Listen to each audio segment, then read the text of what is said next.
Sino nga ba ang mga kupunan na may totoong tsansa na manalo ng championship ngayong paparating na season? Mga ballers, sa video nating to, pag-uusapan natin ang mga kupunan na sa tingin ko ay legit contenders, pati na rin ang mga teams na malapit nang makapasok sa Tier 1. Pero klaruhin ko muna, opinion ko lang lahat ng maririnig nyo dito. Pwede kayong hindi sumang-ayon, actually mas gusto ko nga yan. Kaya kung sa tingin ninyo ay may team akong minamaliit o may team akong dapat isama sa top 5, sabihin nyo lang sa comment.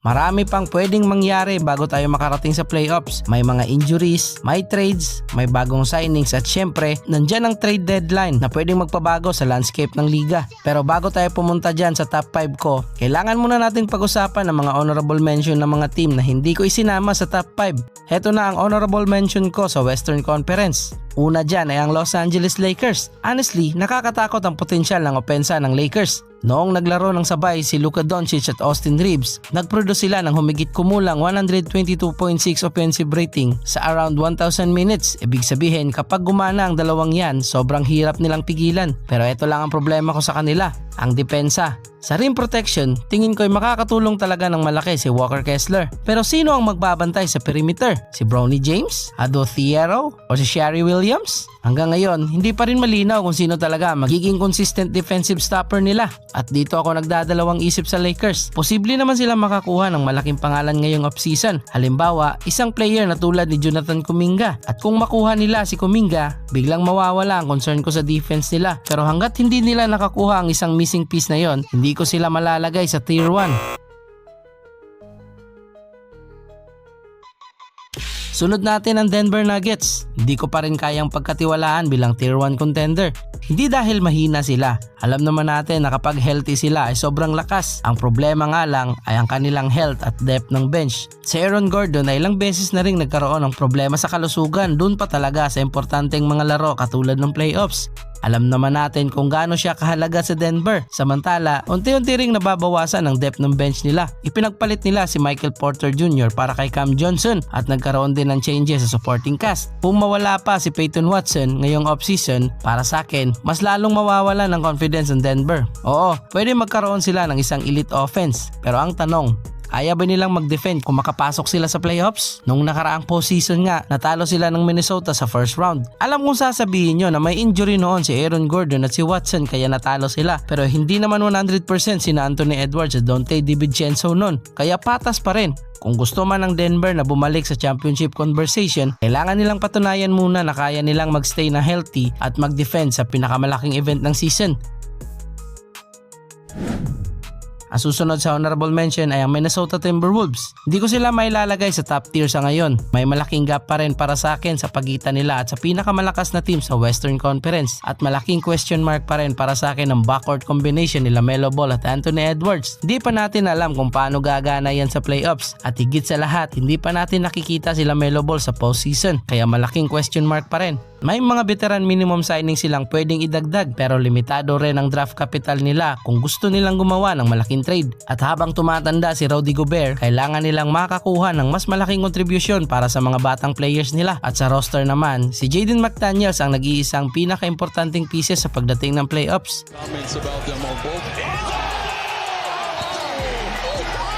Maraming tanong ngayon kasi sa Minnesota. Pero kung regular season ang pag-uusapan, isa ang Minnesota sa pinaka-entertaining na team. Pwede silang maging napakalakas at actually, sa lahat ng Western teams na nabanggit ko rito, sila ang isa sa pinaka-gusto ko mag-surprise. At susunod naman ay ang Houston Rockets. Ngayon, ito ang siguradong pinaka-hot take ko sa buong video. Ang Houston Rockets, alam kong natalo sila ng Lakers nung first round nung nakaraang season. Partida, hindi kasama si Luka Doncic nun. Kaya alam kong magsasabi ang marami. Paano mo nasabing contender ang Houston? Pero pakinggan nyo muna. Kung magiging healthy si Kevin Durant, mas magiging dangerous ang Rockets next season. At malaking bagay din ang pagbalik ni Fred VanVleet. Kung matatandaan nyo nung simula ng nakaraang season, marami ang nag-expect na Houston Rockets ang isa sa mga team na pwedeng umakyat sa Western Conference at mag-challenge sa OKC. Muntik pa nilang talunin ng Thunder nung opening night. Sobrang taas ng hype nun sa Rockets. Pero nang mawala si VanVleet at Steven Adams, doon nagsimulang magkaroon ng problema. Wala silang natural na point guard. Napilitan silang gamitin ng sobra si Red Shepherd sa role na yon. At mukhang hindi rin komportable si Ime Udoka sa setup na yon. Ngayon, may Marcus Smart na sila, may depth, may talent, at kung healthy ang core nila, pwedeng maging third best team sa Western Conference ang Houston Rockets. Lipat tayo sa honorable mention ko sa Eastern Conference. Una ay ang Cleveland Cavaliers. Honestly, medyo nag-aalala ako dito sa direksyon nila. Mas tumatanda na ng isang taon si James Harden. Oo, umabot sila ng conference finals pero na-sweep sila ng Knicks. At nawala rin sa kanila si Dean Wade at Keon Ellis, dalawa sa mas importanteng perimeter defenders ng Cavs. Kung makakuha sila ng isang elite perimeter defender o isang player tulad ni Jonathan Kuminga, mas magugustuhan ko sila. Pero sa ngayon, medyo tagilid pa ang depensa nila. Pero kung magawa nila ng paraan, baka magkamali ako. Eto naman, ang rival ni Jaylen Brown, ang Boston Celtics. Interesting pa rin ang Boston kahit nawala si Jaylen Brown. Kaya pa nilang maging top 2 o top 3 seed sa East. Nakuha nila si Mitchell Robinson at Paul George. Pero may malaking tanong, kaya ba ni Jason Tatum na maging number 1 option sa isang championship run? Lalo na pagkatapos ng Achilles injury niya. Hindi ko masasabing hindi niya kaya, pero kailangan muna natin siyang makitang bumalik sa dating level. Para sa akin, ang pagpalit kay Jaylen Brown para kay Paul George ay may napakalaking diferensya ngayon sa Celtics. Kaya hindi pa natin masasabing contender talaga ngayon ang Boston Celtics. Susunod ay ang Indiana Pacers. Kung nakita nyo ang playoff run nila, alam niyo kung gaano sila ka-entertaining. At ang lahat ng yan ay nakasentro kay Tyrese Haliburton. Ang problema, same din kay Jason Tatum, ang Achilles injury. Hindi pa natin alam kung babalik siya sa dating level. Pero kung babalik si Tyrese Haliburton sa dating form niya, ibang usapan ng Indiana. Nakuha nila ngayon ang big man si Zubac, kaya excited ako makita kung paano magbago ang team kapag bumalik si Haliburton. Kung 100% siya, matik gugulatin na naman niya ang East. Pero sa ngayon, hihintayin pa natin kung babalik ba sa dating level si Tyrese Haliburton.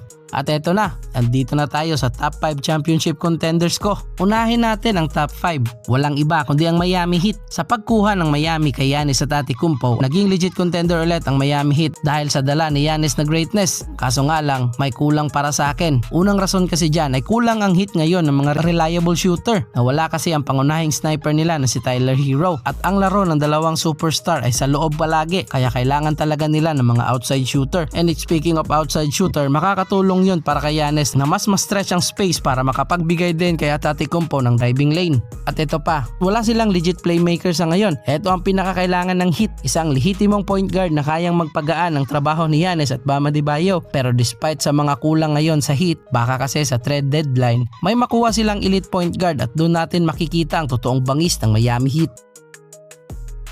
Sa top 4 ay ang Oklahoma City Thunder. Nung nakaraang taon, nakakuha lang tayo ng mas mababang 400 minutes mula kay Chet Holmgren, Jalen Williams at SGA dahil sa mga injury ni J-Dub at 66 minutes lamang sa playoffs. Natalo sila sa Spurs sa Game 7 series. Ang Thunder ang ikalawang pinakamagaling na koponan sa NBA. Ngayong offseason, nawala rin sa Thunder sina Aaron Wiggins, Isaiah Joe at Lu Dort sa rason na makatipid sa luxury tax. Kulang sila ng mga wing players at mas nakatutok sa pagkuha ng mga regular guards at centers. Ngunit sa ngayon, hindi ko mailalagay ang OKC sa unahan ng San Antonio Spurs dahil sa naging resulta ng kanilang serye nung nakaraang season. Mayroon silang maraming draft capital kung gusto nilang gumawa ng galaw sa trade deadline.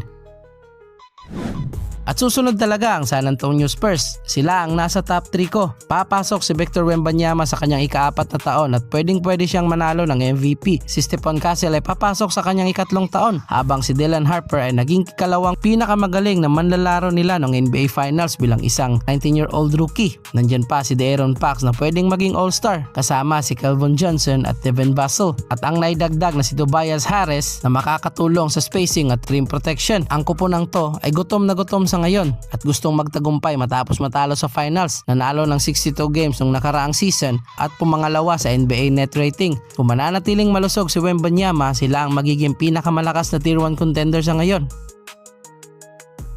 At bago natin i-reveal ang top 1 at top 2 natin, baka pwedeng mag-subscribe ka naman, ballers. Libre lang yan at maraming salamat sa pagsuporta. Sa top 2 natin ay walang iba kundi ang New York Knicks. Mula nung 2018 Warriors, wala pang kupunan na nanalo ng back-to-back na titulo. Sa nakalipas na dekada na hindi mananalo ulit ang Knicks sa susunod na taon. Ngunit mas madali ang daan sa Eastern Conference kumpara sa mga nakaraang kampyonato. May pagkakataon ng Knicks na makakuha ng madaling playoff run sa round 1 at round 2. Ito ay isang elite team na nagdomina matapos maiwan sa 2-1 deficit laban sa Atlanta Hawks, kung saan nagtala sila ng 13-game playoff win streak at tinalo ang Spurs sa 5 laro. Mahirap man mag back-to-back, kailangan pa rin natin silang ituring na seryosong top tier contender ngayon sa Eastern Conference. At ang nasa top 1 ko, mag-agree ka man o hindi, bahala ka na. Walang iba para sa akin kundi ang Philadelphia 76ers. Pinatunayan ng Sixers ngayong offseason na sila ang Tier 1 contender. Hindi ko masasabing magkakaroon sila ng top 3 record sa Eastern Conference dahil magkakaroon ng mga pagsubok sa regular season. Kaugnay na sa kalusugan ni Joel Embiid na prone sa injury at ang nagkakaedad na LeBron James. Sa kasalukuyan, si LeBron ay nakapirma ng veteran minimum at si Jaylen Brown ay nakakuha kapalit ni Paul George. Si Joel Embiid ay pwede ring maging top 10 player sa liga kapag nasa court. Kasama si Tyrese Maxey na underrated pa rin sa kanyang ginagawang off-ball movement at idagdag mo ang explosive na batang si Edgecombe na pwedeng magpabago sa takbo ng laro. Hindi ako nag-aalala sa usage ng mga manlalarong to. Magpaparaya si LeBron James yan, matik, dahil alam niya ang kanyang papel sa ganitong yugto ng kanyang karera. Ang tanging problema lang ng Sixers ngayon kundi ang chemistry nila, pero pag yan ay nag-click agad, wala na. Finish na. At kung playoffs ang pag-uusapan, ang Sixers ay ilang beses na rin pumasok sa playoffs. Nung nakarang taon kahit na 4-0 sila, at least alam na nila ang pressure bago pumasok ng finals. At dyan makakatulong ang dalawa na may solid final experience na at siguradong hindi questionable sa mga importanteng laro. Kayo naman ang tatanungin ko mga ballers, sino sa tingin nyo ang may tunay na kakayahan na mag-champion ngayong paparating na NBA season? I-drop nyo sa comment section ang mga team na sa tingin nyo ay deserve na nasa top tier. At kung nagustuhan nyo ang video natin, i-hit nyo ang thumbs up at huwag kalimutang mag-subscribe. Hanggang sa susunod na NBA discussion, this is Ballers TV. Thank you for watching.